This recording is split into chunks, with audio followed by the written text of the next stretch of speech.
After being reborn, I decided to write my sister's name on the marriage application. This time, I would help Sebastian Holt achieve his wishes. I personally helped my sister Vivian try on the wedding dress, adjusting the veil with a soft smile. Vivian, you look beautiful. Sebastian will be stunned when he sees you.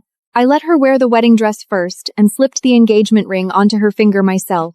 Vivian looked at me with surprised eyes. Rachel, how can I possibly accept this? This is your wedding. You and Sebastian? I smiled softly. Of course you can.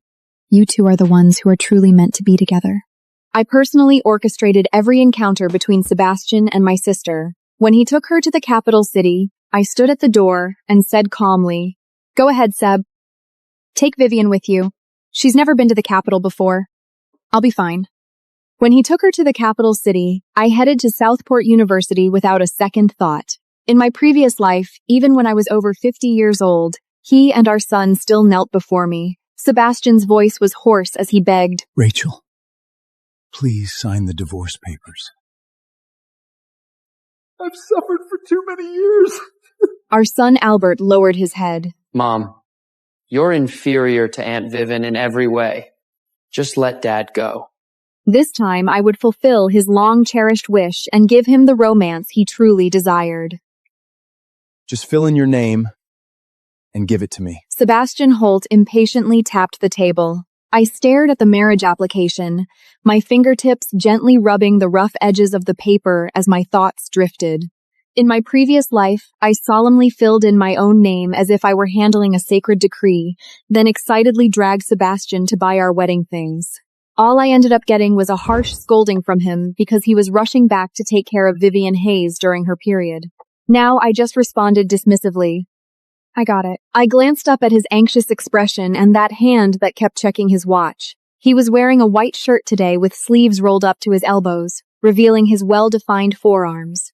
I remembered that Vivian loved this look on him most. She said it made him look clean and refreshed. I said, suppressing the bitterness rising in my heart while feigning nonchalance. "If you is emergent to mintrally, go ahead. I'll samly back Tinger to deceasers." "Don't worry. Since we're getting married, I'll take responsibility for you. But stop being jealous of Vivian from now on. If others find out, it'll damage her reputation." He said nothing more and hurriedly turned to leave. I took a deep breath, trying to calm my erratic heartbeat, but my mind could not stop replaying scenes from my previous life. On our wedding night, he used the excuse of caring for my sick sister and never came home. Later, when his military posting required relocation, he only took Vivian along, saying she had never been to the capital before. Even on the day our son was born, Sebastian was not available as he was busy comforting Vivian through her divorce. Right up to my deathbed, our son, Albert Holt, still earnestly pleaded, "Mom, just divorce Dad. You're inferior to Aunt Vivian in every way. Dad has suffered by being with you all these years, so let him go." I lay weakly in the hospital bed, my body frail and trembling. Turning my head with great effort, I looked at my indifferent husband sitting beside me. My voice was hoarse and barely above a whisper. "Sebastian, do you also think this way? Do you also believe I've made you suffer all these years?" Sebastian remained silent. He didn't look at me. His eyes stayed fixed on the floor, his face expressionless. The long, deathly silence was his only answer. Tears slipped from the corners of my eyes. With the last bit of strength I had, I said softly, I understand." I bit down hard on my lower lip until I tasted blood, then slowly released it. No, I would not repeat the same mistakes in this lifetime. I picked up the pen and slowly wrote 2 words in the applicant column. Vivian Hayes.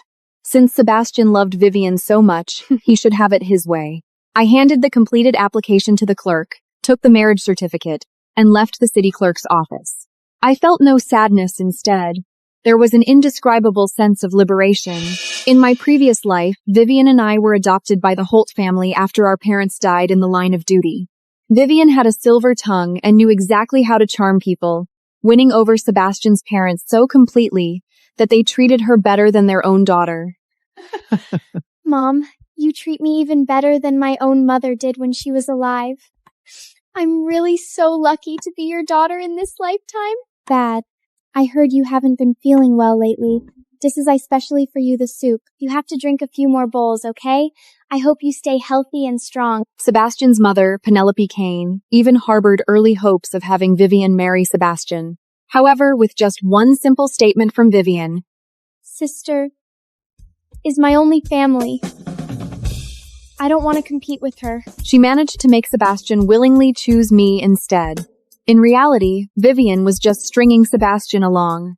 After all, Sebastian was merely a captain at the time. She wanted to wait for someone better.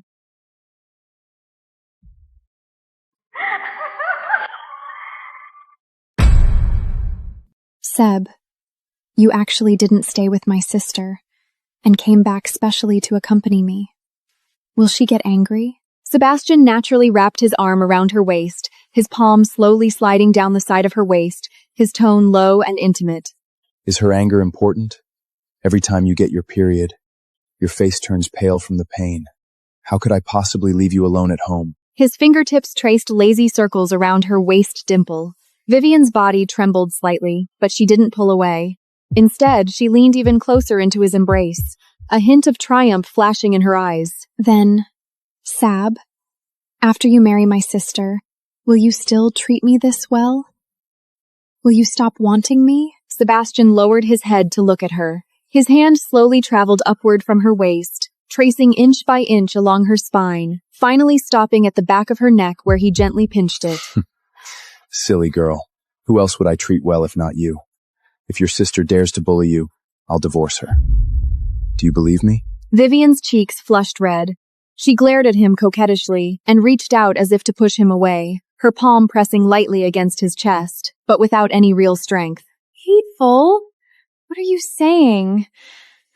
Who wants you to get a divorce? I took a deep breath, composed myself, and walked into the house as if nothing had happened. Sebastian and Vivian both froze on the spot. They stared at me with faces full of shock and disbelief. Why are you here?